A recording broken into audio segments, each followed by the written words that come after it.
Đây là một chiếc tuần dương hạm chiến lược lớp Kirov, là tàu chiến mặt nước lớn nhất và nặng nhất trên thế giới hiện nay.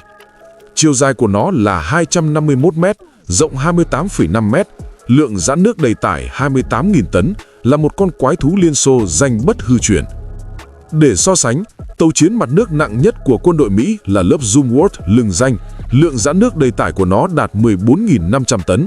Tuy đã rất nặng rồi, nhưng so với lớp Kirov thì vẫn chỉ là cấp đàn em. Do đó, muốn vận hành một con quái thú bằng thép như vậy, một trái tim có động lực dồi dào là điều tất yếu. Lớp Kirov là tàu chạy bằng năng lượng hạt nhân. Nó được trang bị 2 lò phản ứng hạt nhân KND-3, công suất 300 MW. Ngoài ra còn có 2 nồi hơi thông thường làm dự phòng. Tổng công suất lên tới 140.000 mã lực, giúp lớp Kirov đạt tốc độ tối đa hơn 32 hải lý mỗi giờ. Tất nhiên, tốc độ nhanh không phải là đặc điểm lớn nhất của nó, hỏa lực mạnh mới phải. Là một kho vũ khí trên biển, trang bị vũ khí của lớp Kirov giống như hang động bí mật của Bruce Wayne, người rơi vậy, thứ gì cũng có. Nó mang theo tên lửa chống hạm P-700 Granite, tên lửa phòng không S-300, các tên lửa phòng không tầm trung chấm gần khác, hệ thống phòng thủ cực gần CIWS Kashtan, hệ thống tên lửa ngư lôi chống ngầm, cũng như pháo hạm 130mm. Nhà chứa máy bay còn có thể mang theo 3 trực thăng chống ngầm K-27 hoặc trực thăng cảnh báo sớm K-31.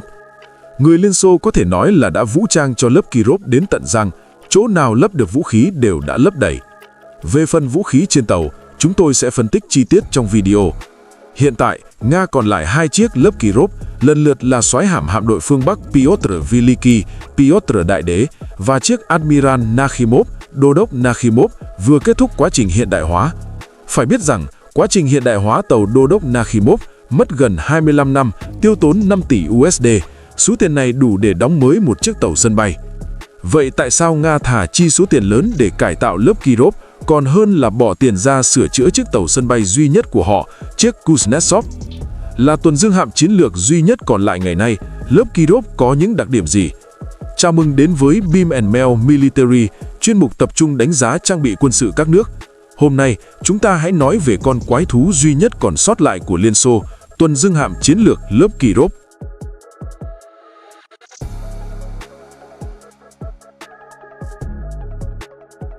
Vào những năm 1960, Hải quân Mỹ đã cho ra mắt tàu sân bay hạt nhân đầu tiên trên thế giới, chiếc Enterprise, tuần dương hạm hạt nhân đầu tiên, chiếc Long Beach, và khu trục hạm hạt nhân đầu tiên, chiếc Bainbridge. 3 con tàu chạy bằng năng lượng hạt nhân này đã tạo thành lực lượng đặc nhiệm số 1, khởi động chuyến hành trình vòng quanh thế giới mang tên Chiến dịch Sea Orbit. Chúng đã đi được 49.100 km với tốc độ 26 hải lý trên giờ trong suốt hành trình mà không cần tiếp nhiên liệu, hoàn thành thành công chuyến đi vòng quanh trái đất trong 65 ngày liên tục. Phải biết rằng, vào thời kỳ đỉnh cao của chiến tranh lạnh, chuyến hành trình vòng quanh thế giới này của quân đội Mỹ chắc chắn là màn tuyên truyền quân sự tốt nhất. Họ đang tuyên bố với toàn thế giới rằng quyền lực trên biển đã bước vào kỷ nguyên năng lượng hạt nhân và Hải quân Mỹ là người dẫn đầu. Là đối thủ cạnh tranh lớn nhất của Mỹ, Liên Xô tự nhiên cảm thấy áp lực gấp bội. Do đó, họ cũng phải nhanh chóng xây dựng hạm đội hạt nhân của riêng mình, không thể để người Mỹ bỏ lại quá xa.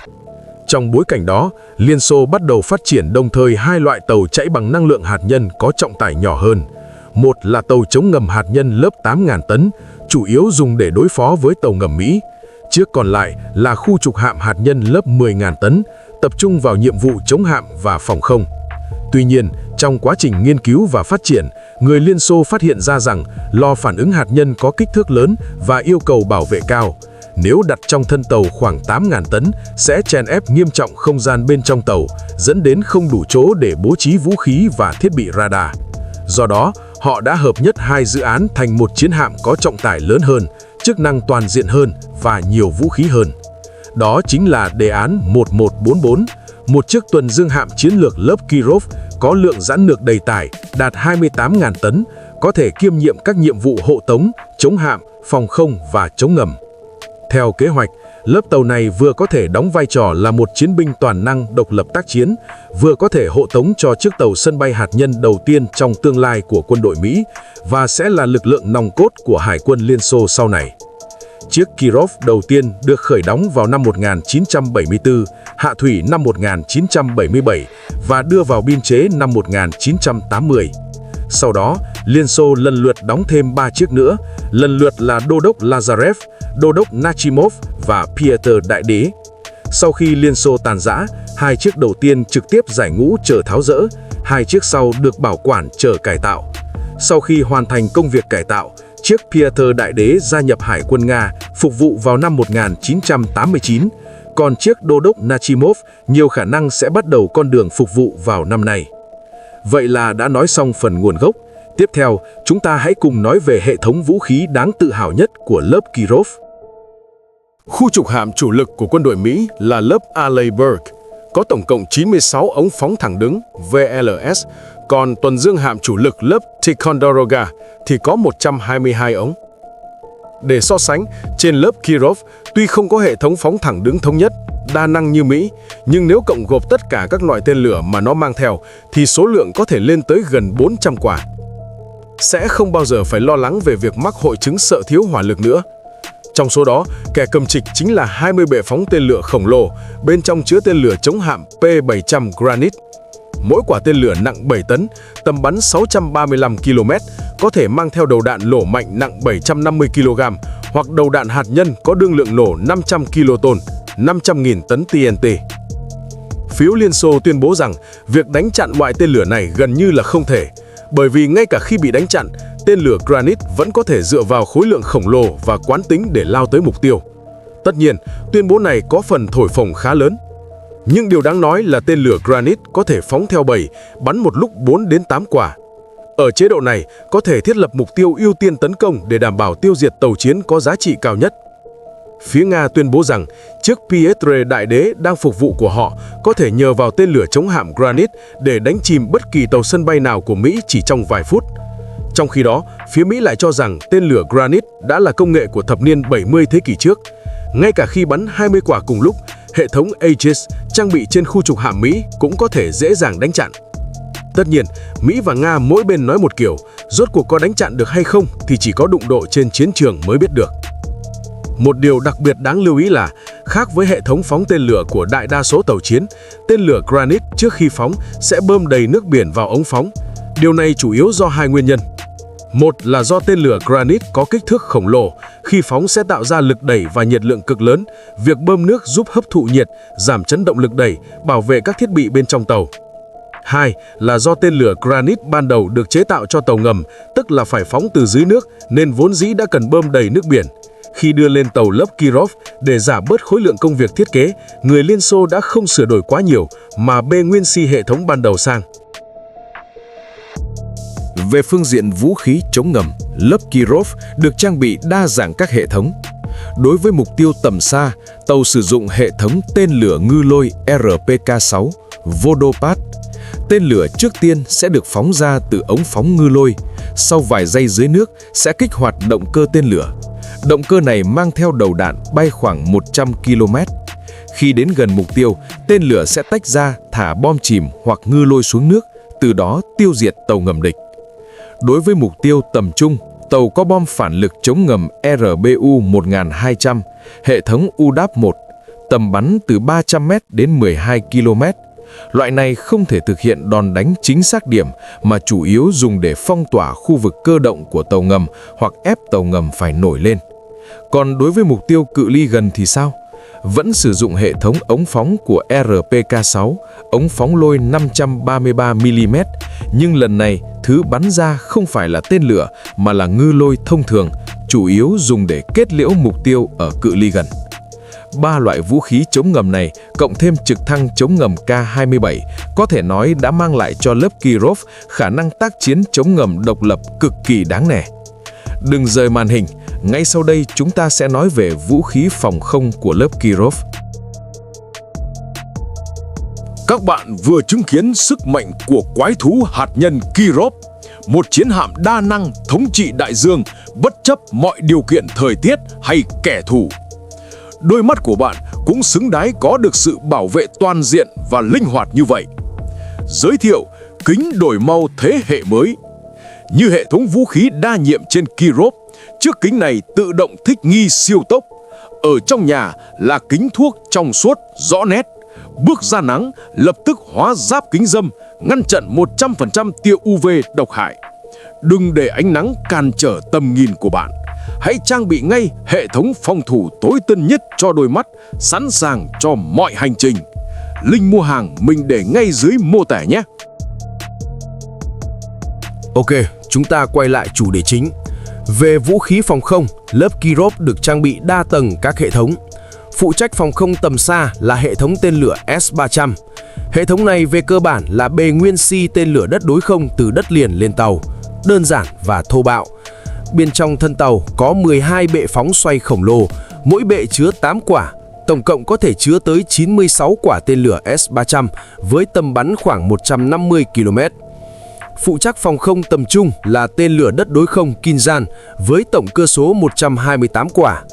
Ở cự ly gần, tàu có 6 tổ hợp hệ thống phòng thủ cực gần CIWS Kastan.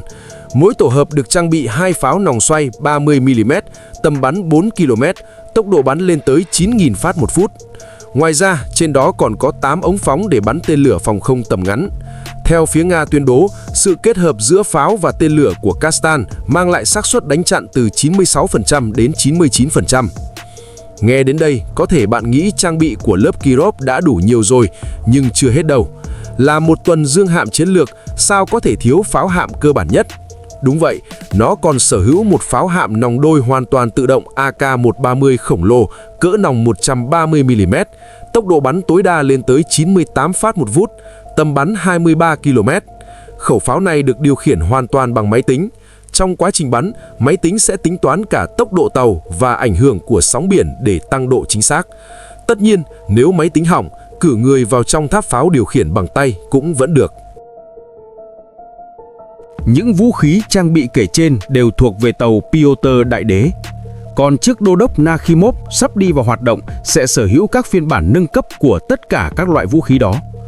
Ví dụ, phiên bản nâng cấp của tên lửa Granit là tên lửa P-800 Onyx, bản nâng cấp của S-300 là S-400, bản nâng cấp của hệ thống phòng thủ Kastan là hệ thống Pansia M, vân vân. Tóm lại, dù là Liên Xô hay Nga, tư duy chế tạo lớp Kirov của họ chính là lấp đầy vũ khí vào mọi chỗ trống có thể. Có thể nói, lớp Kirov thể hiện đầy đủ tư duy chiến lược của Liên Xô, hoàn toàn khác biệt so với Mỹ. Người Mỹ lấy tàu sân bay làm trung tâm của hải quân. Các loại tuần dương hạm, khu trục hạm và tàu hộ vệ khác đều đóng những vai trò riêng biệt trong biên đội tàu sân bay.